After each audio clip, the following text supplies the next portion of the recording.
अभी तक हम बाइबल का कुछ मुख्य अध्याय से अध्ययन कर रहा था। मैं अभी सोचा प्रार्थना पूर्वक दूसरे एक अध्ययन में हम अभी इधर से जाएंगे। So far we have been studying some important chapters in the New Testament, especially Gospels, and now onwards we will go to a different study altogether.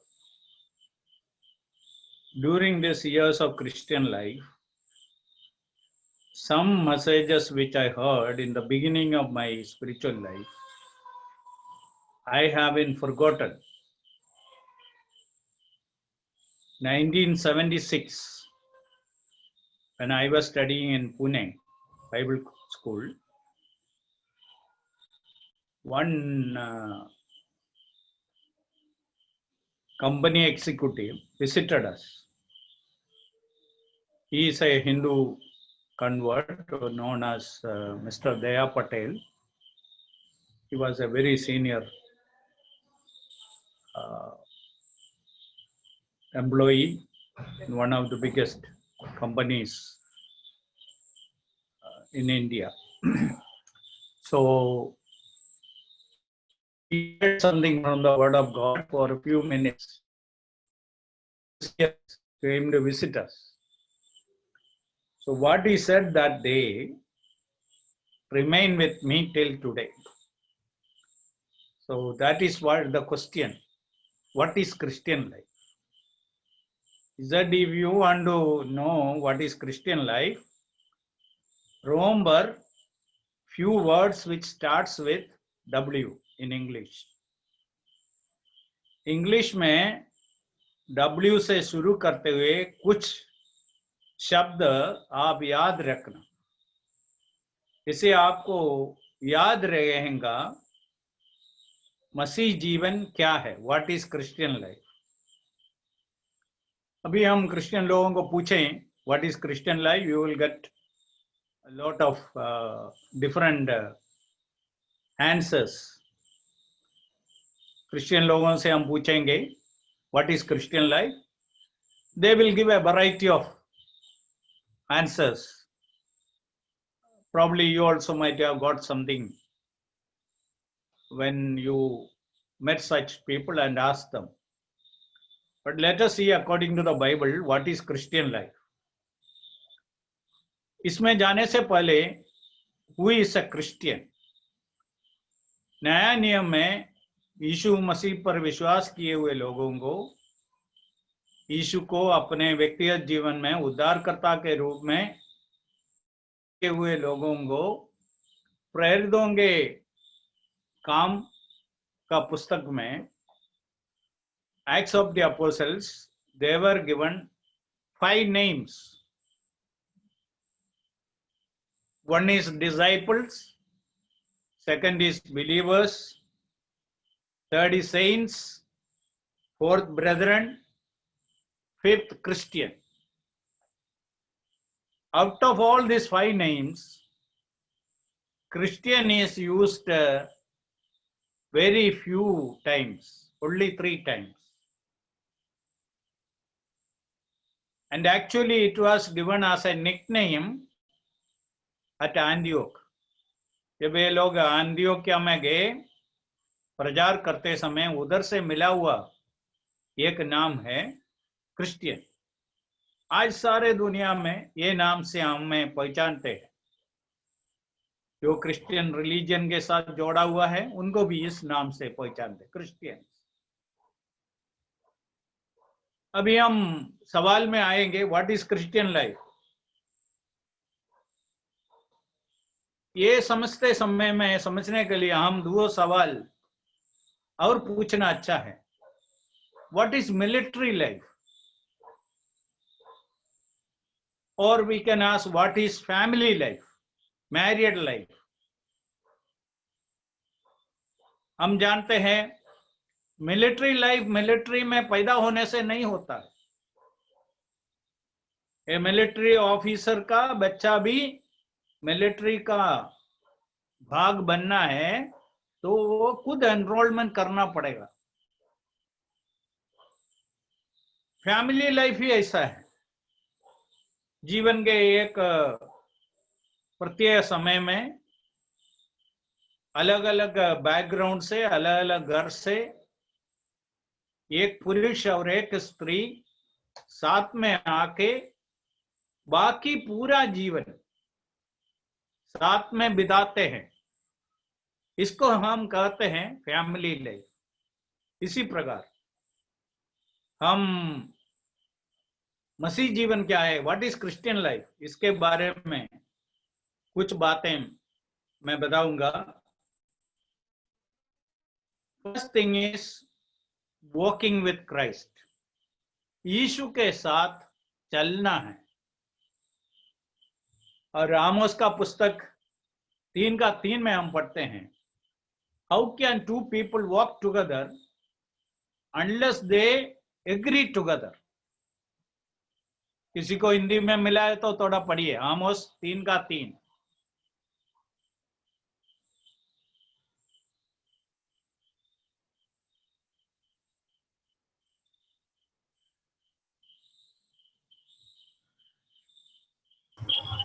यदि दो मनुष्य परस्पर सहमत न हो तो क्या वे एक संग चल सकेंगे? ओके, यदि दो मनुष्य परस्पर सहमत नहीं हुआ तो कैसा आग साथ में चलेंगे? इसे आपको मालूम है क्यों बहुत परिवार आखिरी में डाइवोर्स में पहुंचते हैं। अमेरिका के बारे में बताया, वन इन 2 मैरिजेस, 2 में से 1 डाइवोर्स में पहुंच जाते हैं। क्यों? यह है उसका कारण, सहमत नहीं होता। परस्पर सहमत होना है। इधर ईश्वर के साथ चलना है। मसीह जीवन का रहस्य यह है, ये परस्पर एक दूसरे के साथ सहमत होना है। Unless 2 people agree together, how can they work together? They cannot work. हम उत्पत्ति 5:22 में पढ़ते हैं हानोक के बारे में। ये आप जानते हैं, इसलिए आपको देखना है तो देख लो। जेनेसिस चैप्टर 5:22, हानोक के बारे में हम पढ़ते हैं। When he was 65, बचपन से नहीं है, when he was 65, his son Methuselah was born. From that time onwards until his death, when he was 365 years, 300 years, he walked with God. 1-2 दिन नहीं है। और इतना नहीं, उधर लिखा है वो ईश्वर को प्रसन्न किया। That is again something very great. He not only walked with God, God was happy with his walk. That is important again. कुछ लोग, मैं ऐसा सुना है, कुछ लोग साथ में रहते हैं, फिर कितना संतुष्टि में है ये अलग बात है। ईश्वर उनका जीवन में प्रसन्न हुआ। उधर 3 बातें आपको याद रखने का है। The commencement of his walk, उसका चलने का शुरुआत। Second, the continuation. Third is the completion. We want to add one more word, God's commendation. God commented about it. I am absolutely happy with his work. That is very important. So Hanok walked 300 years. हमारे जीवन के साथ जोड़ के हमको भी ये बोलना है, हमारा यीशु के साथ चलना कब शुरू हो गया। मैं लोगों से ये पूछता हूं, आपका मसीह जीवन कैसा शुरू हो गया? आपका आत्मिक जीवन का शुरुआत के बारे में थोड़ा बताइए, कैसा हुआ? इसका बहुत विचित्र उत्तर मिलता है।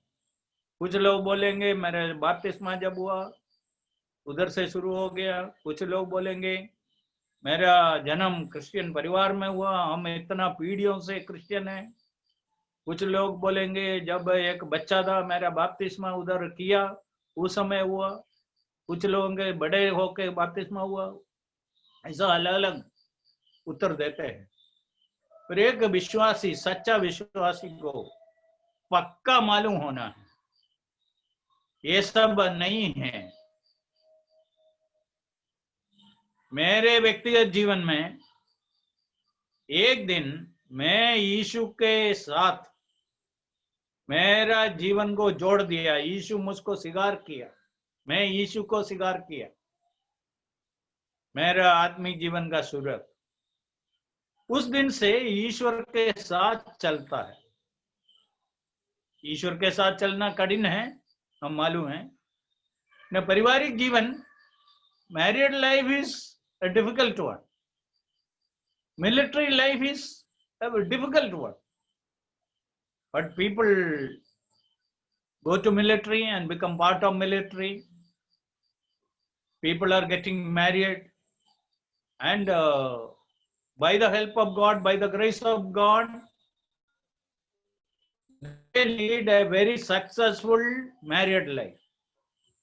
That is very important. Okay. So Enoch walked with God. Then we read in Genesis 6:9 about Noah. He walked with God. I think these are the two people who are mentioned in the Bible who walked with God.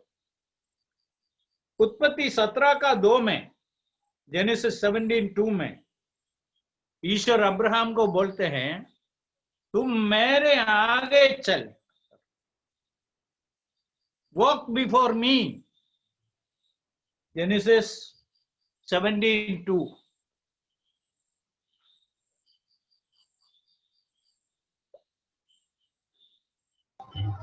मैं तेरे साथ वाचा बांधूंगा और तेरे वंश को अत्यंत ही बढ़ाऊंगा। आगे,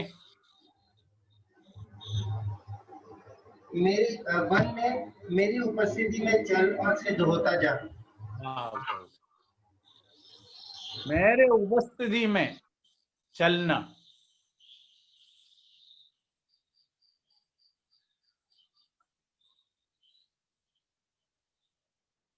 walk before me and be the perfect. मेरे उपस्थिति में चल और सिद्ध होता जा। ये तो बहुत कठिन है, समझ में हमको मालूम है। यदि ड्राइविंग सीखते समय में एकदम नया नया है, कुछ एक्सपीरियंस ड्राइवर के साथ बैठ के गाड़ी चलाना बहुत कठिन बात है। नहीं तो कैसा भी चला सकता है, वो हमको करेक्ट करेंगे, ऐसा नहीं करना वैसा नहीं करना। इसलिए ईश्वर बोलते हैं मेरे सामने चलना, मेरे उपस्थिति में चलना और तुम परफेक्ट बनना। इसलिए ईश्वर के उपस्थिति में चलना कठिन है। हम सब अच्छी तरह जानते हैं लूका 24 में जो क्लेयोपा और उसका वाइफ यरूशलेम से एम्मोस जाते समय में, उधर हम पढ़ते हैं 15 में पढ़ते हैं यीशु खुद उनके साथ जोड़ के चलना शुरू किया। लूक 24:15। और जब वे आपस में बातचीत और पूछताछ कर रहे थे तो यीशु आप पास आकर उनके साथ हो लिया। ओके, यीशु उनके साथ चलता था। और इधर एक बहुत तसल्ली का बात है, यीशु हमारे साथ चलना चाहता है, और हमको मालूम है उस दिन यीशु उनके साथ चलने से क्या फायदा हुआ। यदि उस दिन यीशु उनके साथ नहीं चला, यदि उन लोग यीशु के साथ नहीं चलता, शायद उनका जीवन उधर अमोस में खत्म होता था। यीशु उनके साथ चलने से उन लोग उनका प्लान सब बदल दिया। उन लोग वापस आया, यरूशलेम में आके दूसरों को भी प्रोत्साहन दिया, हिम्मत दिया। ये सत्य है, यीशु जीवित है, इनका साक्षी बन गया। इसलिए पहला बात है, Christian life is a life walking with Jesus Christ. You started walking with Jesus. Just like a man joining in the army, just like a man who starts his married life, one day we accepted Jesus as our Savior and Lord, and we started walking with the Lord. Praise the Lord that it is continuing. And by the grace of God, by the help of God, we have to complete this walk, just like Enoch did. So that is walking in the Lord. Second word is witnessing for the Lord. Acts chapter 1 verse 8. जब पवित्र आत्मा तुम्हारे ऊपर आएगा, तुम शक्ति पाओगे और तुम यरूशलेम में, यहूदिया में, शमरिया में और जगत का अंत तक मेरा साक्षी बनेंगे। अभी ये कलम बहुत अच्छी तरह समझना इम्पोर्टेंट है। जब पवित्र आत्मा तुम पर आएगा, क्या होगा? तुमको सामर्थ्य मिलेगा, शक्ति मिलेगा। शक्ति मिल गया कैसा मालूम है? तुम मेरा साक्षी, गवाह बनेंगे, मेरा साक्षी बनेंगे। You shall become my witnesses. अभी हु इज अ विटनेस? अभी एक व्यक्ति को कोर्ट में बुलाया साक्षी देने के लिए, उनसे दो ही बातें जानना है। तुम इसके बारे में क्या जानता है और क्या सुना, क्या देखा? क्या सुना, क्या देखा? यीशु के बारे में साक्षी देने का अर्थ भी यही है। हम इनसे क्या सुना, इनसे के साथ हमको क्या मालूम है, क्या देखा है, क्या सुना है, इसके बारे में बताना। That is witnessing. So a witness is a person who has to say what he knows, what he has seen or what he heard about a particular thing or a particular person. That is a witness. इसलिए हमारा मसीह जीवन का दूसरा पद है, दूसरा step है witnessing for the Lord. प्रेरितों का काम 4 से हम 2 कलम पढ़ेंगे, 4 का 20 और 4 का 33।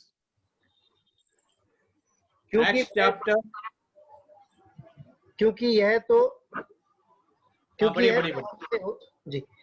यह तो हमसे हो नहीं सकता कि जो हमने देखा और सुना है वह ना कहें। हमने जो देखा है और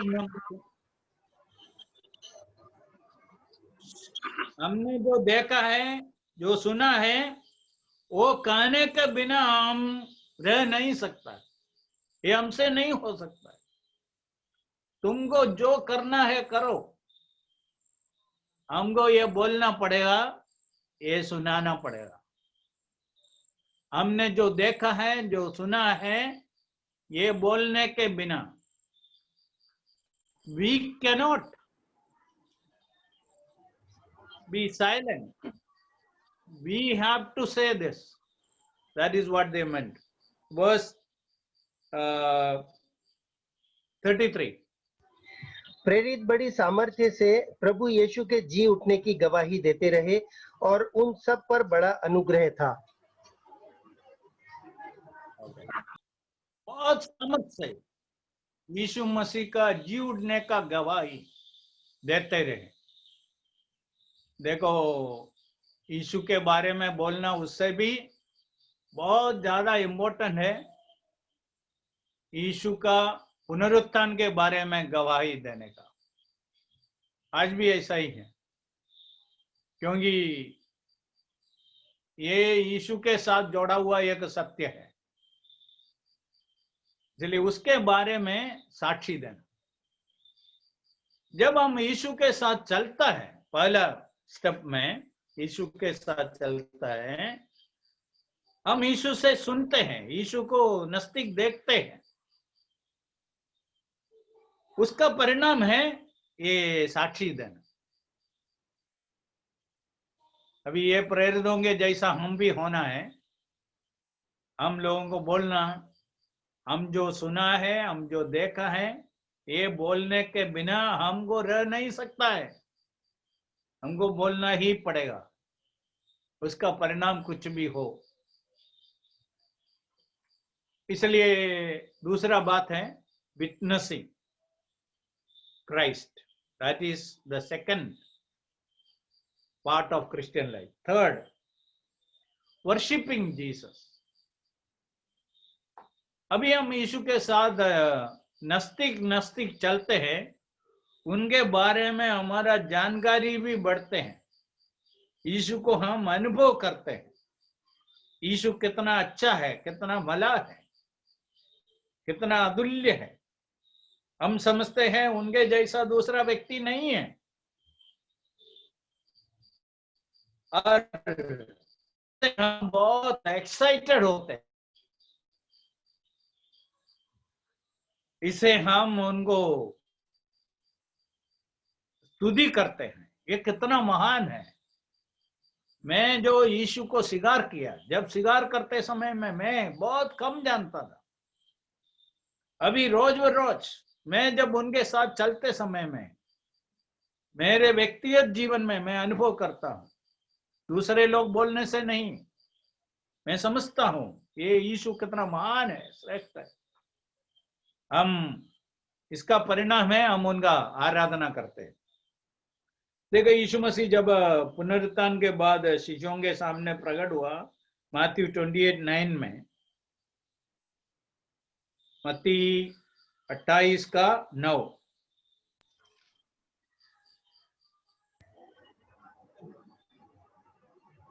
तब यीशु उन्हें मिला और कहा सलाम। उन्होंने पास आकर उसके पांव पकड़कर उसको दंडवत किया। ओके। जब पुनरुत्थान के बाद जब पहली बार यीशु को मिला,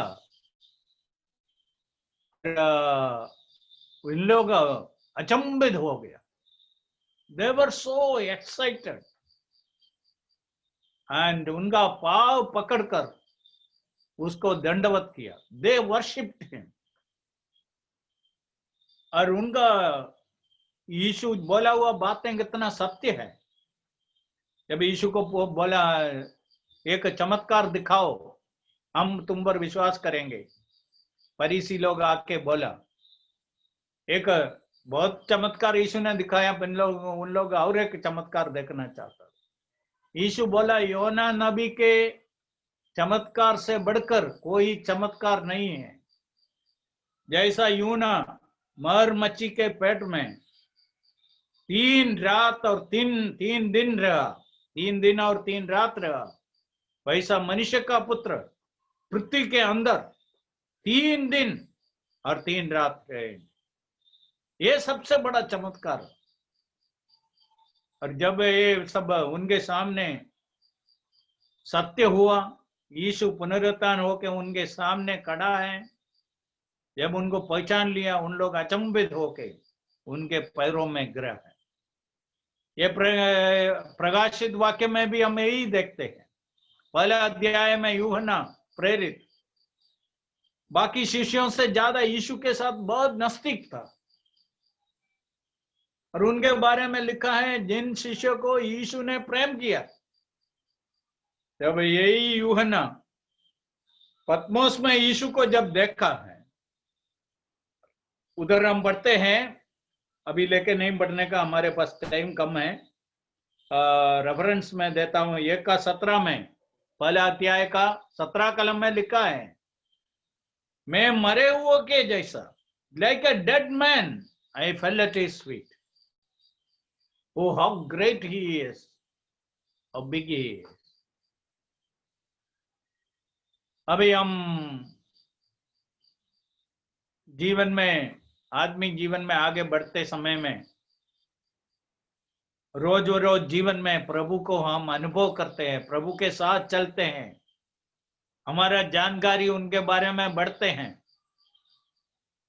हम समझते हैं जितना मैं उनके बारे में आज तक समझा, उससे भी यीशु बड़ा है, महान है। हम उनका आराधना करते हैं। You will be a worshipper of God, worshipping God. This is the third place or third area. Fourth, working for him. यीशु के लिए काम करने वाला होता है। पहला कोरिंदी 3:9 में हम ऐसा पढ़ते हैं, 1 Corinthians 3:9, क्योंकि हम परमेश्वर के सहकर्मी हैं, तुम परमेश्वर की खेती और परमेश्वर की रचना हो।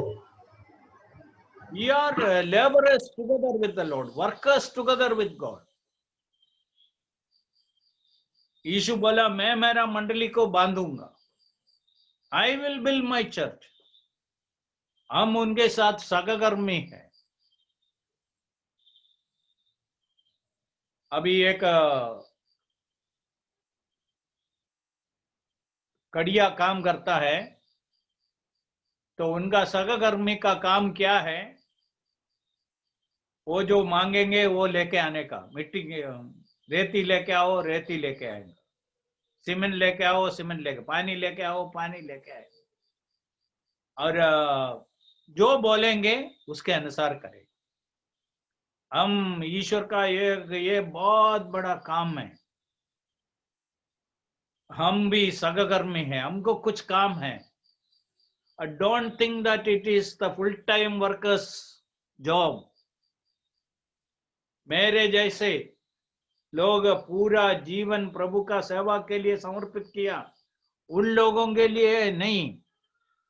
Every believer is part of God's work.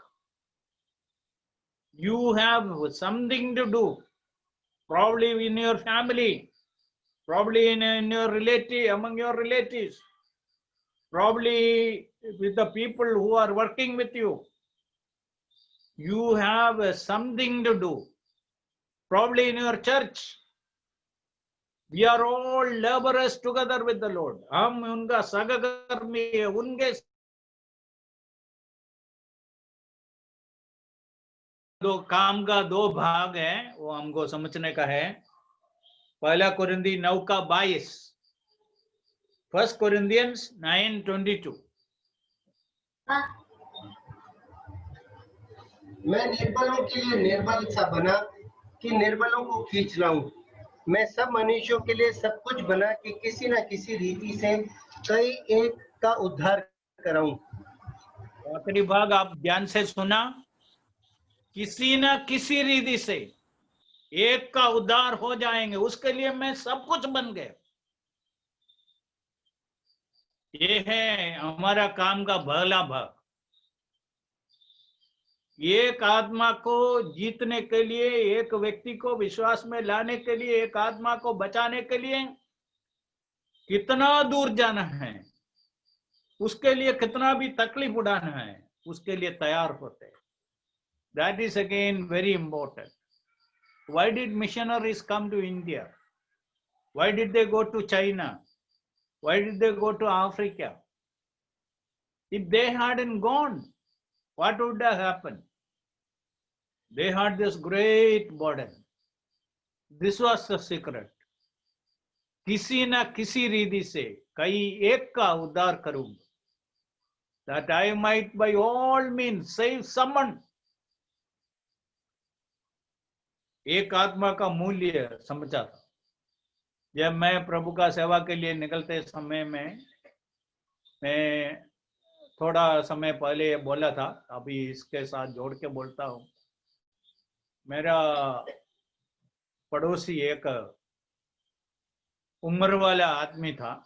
मैं उनके पास गया ये बोलने के लिए, मैं ऐसा एक निर्णय किया, मैं प्रभु का सेवा के लिए जा रहा हूँ और बाकी पूरा जीवन में मैं ये सेवा करना चाहता हूँ, ऐसा बोला।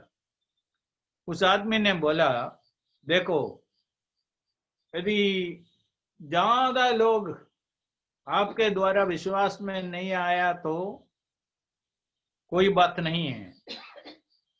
एक व्यक्ति आपका सेवा के द्वारा विश्वास में आया तो एक आदमी का मूल्य सारे जगत का मूल्य से ज्यादा है। ये समझ के सेवा करने का है, एक आत्मा का मूल्य। इसलिए पौलुस इधर बोलता है, कैसा किसी न किसी रीति से, that I may save someone by some means, somehow। इसके लिए कहां तक जाना है, जाने के लिए तैयार। इसलिए हमारा सेवाई का पहला हिस्सा ये है, saving people, bringing people to salvation, making people to understand who Jesus is. That is the first part. Second part, Colossians chapter 1 verse 28. Colossians 1:28. कोलोसियों का पत्री 1:28।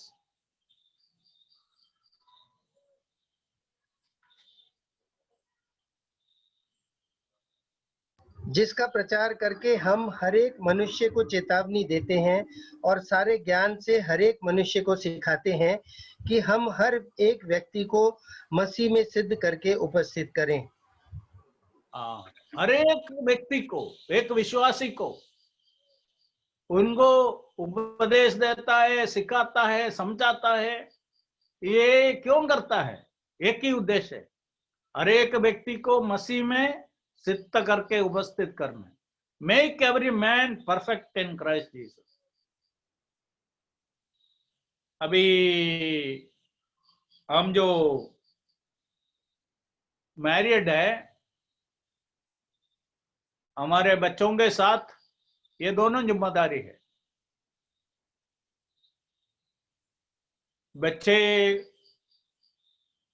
बच्चों का जन्म हुआ और ये बहुत बड़ा आनंद का बात है। बाद में कम से कम 20 साल हम उनके पीछे हैं, उनको सिद्ध करने के लिए, क्योंकि थोड़े समय के बाद हमारा प्रतीक्षा ये है उन लोग अपने पैरों में खड़े हो जाए। They should be able to stand on their feet after a few years. हम कम से कम 20 साल उनके पीछे हैं, हमारा समय देता है, पैसा देता है, हम उनके लिए मेहनत करते हैं। ये सब क्यों? उनको सिद्ध करने के लिए। आत्मिक जीवन में भी ये सत्य है। पौलुस बोलता है, पहला स्टेज में एक व्यक्ति को प्रभु में लाने के लिए, विश्वास में लाने के लिए, उद्धार में लाने के लिए कहां तक जाना है, जाने के लिए था। एक ही उद्देश्य है, एक आदमी का, एक व्यक्ति का उद्धार बहुत important. Second step is to make every man perfect in Christ. That is very important. तो उद्धार पाया, उद्धार के बाद एक व्यक्ति को ऐसा छोड़ने का नहीं है, उसको प्रभु में बढ़ाने का है। ये बहुत बड़ा जिम्मेदारी है। तो ये हमारा सबका काम है। हम हमारा बच्चों को बढ़ाने के लिए कैसा सीखा? somebody said children were learning to become good children. Parents were learning to become good parents also. It was going side by side. Now we improve ourselves slowly. By experience, God wants us to be a mature, good parent. Side by side, we teach our children to be good children. So one side, children are becoming good children. At the same time, parents are becoming good parents. Both are there. So as we got into the role of parents, how we started taking responsibilities, the same way in Christian life also, as we grow, we have the responsibility to make others also mature, make others also more spiritual. That is the responsibility. So we are working for him. Fifth, पांचों बातें हैं warfare. ये Sunday के दिन मैं बोला था.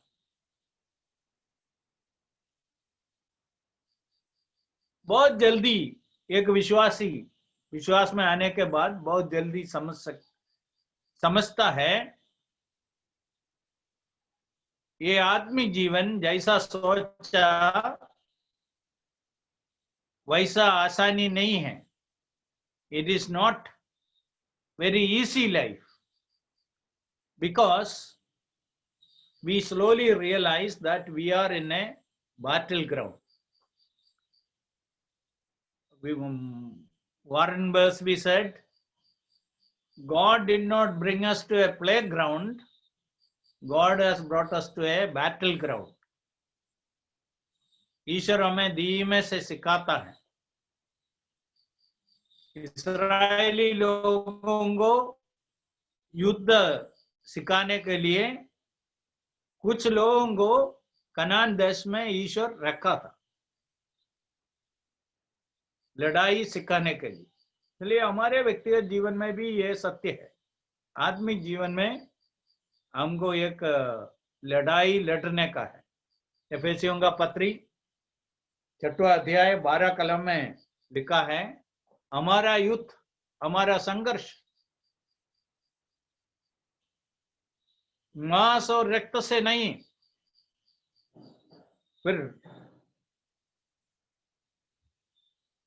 क्योंकि हमारा यह मल युद्ध लहू और मांस से नहीं परंतु प्रधानों से और अधिकारियों से और इस संसार के अंधकार के हाकिमों से और उस दुष्टता की आत्मिक सेनाओं से है जो आकाश में है. For we wrestle not against flesh and blood, but against principalities, against powers, against the rulers of the darkness of this world, against spiritual wickedness in high places. So there is a battle, and we have to fight with 3 enemies. As I said Sunday, one is our old nature. देखो, हमारा पुराना मनुष्यत्व जो आदम से मिला है वो उधर है.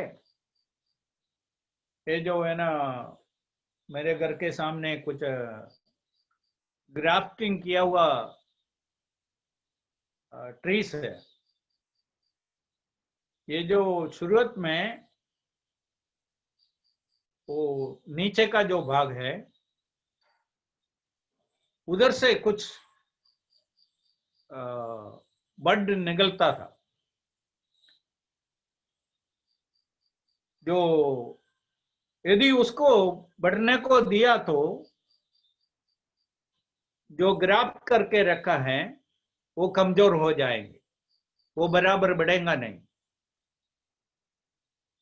फिर वो जो है उधर है, फिर उसको तोड़ डाला है ताकि जो नया है वो अच्छी तरह बढ़ेंगे. इसे आपको कितना समझ में आया मुझको मालूम नहीं है। इसलिए जब ईश्वर हमें बचाया, हमारा पुराना मनुष्यत्व को नाश नहीं किया, वो उधर है, उसको हम कंट्रोल में रखने का है, दबा के रखने का। और जो दिन यीशु आएगा तब हम ये पुराना मनुष्यत्व का सारा कामों से पूरी तरह मुक्त हो जाएंगे, तब तक ये रहेंगे। इसलिए हमारा पहला एनिमी है द ओल्ड आदमिक नेचर इन अस। पुराना मनुष्यत्व आदम से हमको मिला है, वो उधर रहेगा। ये एक शत्रु है। दूसरा है ये जगत। जगत मतलब there is a system which is controlled by this world, ये उधर है। तीसरा है शैतान। हमको 3 शत्रु है, विस्तार से जाने के लिए समय नहीं है। मैं पुराना मनुष्यत्व के बारे में बताया ना, वो समझने के लिए और एक दृष्टांत मेरे सामने जल्दी आ गया। इधर थोड़े साल पहले इधर एक व्यक्ति आया केरला में प्रचार करने के लिए। उसने बोला उसका काम है पुराना घर सब खरीद के तोड़ के बेचने का है। उसका फर्नीचर, उसका दरवाजा, खिड़की सब बेचने का काम।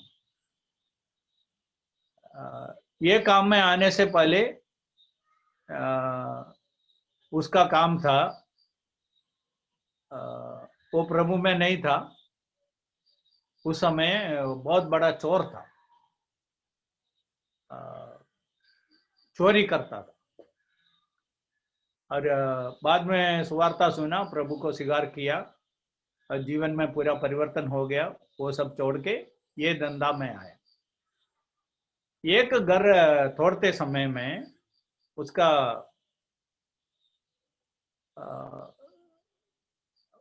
फ्रेंड, पार्टनर है, वो दूसरा रूम में तोड़फोड़ कर रहा था, ये अलग रूम में अकेला कर रहा था। ऐसा उधर से एक टेबल, बड़ा टेबल निकाला, उधर से इतना डॉलर निकल गया। वो खुद बोला है, चलिए $10,000 उसके नीचे से निकला। ये काफी साल पहले का बात है, निकला। और तुरंत वो देख रहा था, उसका पार्टनर उधर से उनका कुछ उनके तरफ देख रहा है क्या, क्योंकि वो तुरंत उसके मन में आया, उनको मालूम नहीं होना, उनको बताने का नहीं, ये पूरा मेरे लिए है, मैं लूंगा, उसको इसके बारे में कुछ बोलूंगा नहीं। वो क्या बोल रहा था, मेरे अंदर जो चोर था वो बाहर निकला। वो पुराना मनुष्यत्व का बात है, हमारे जीवन में भी है। कभी कभी ऐसा आएगा। हम सब्जी खरीदा है, 10 रुपया गलती से वो आदमी हमको दिया,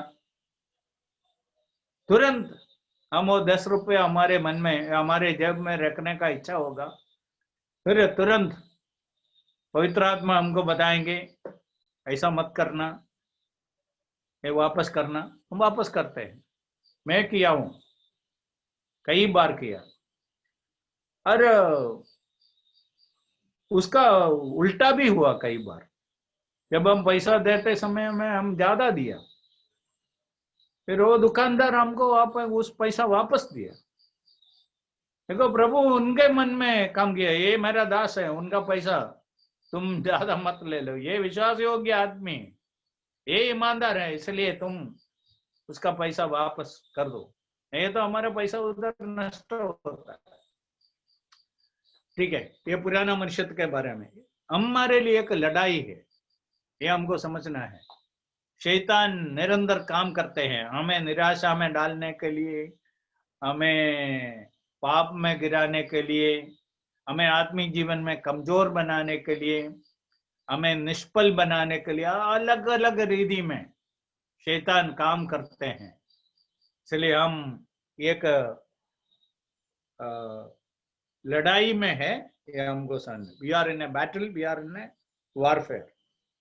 फाइनली हम we are waiting for the Lord Jesus Christ. हम उनका प्रतीक्षा करके जीवन बिताते हैं। इब्रानियों का पत्री, Hebrews chapter 9 verse 28।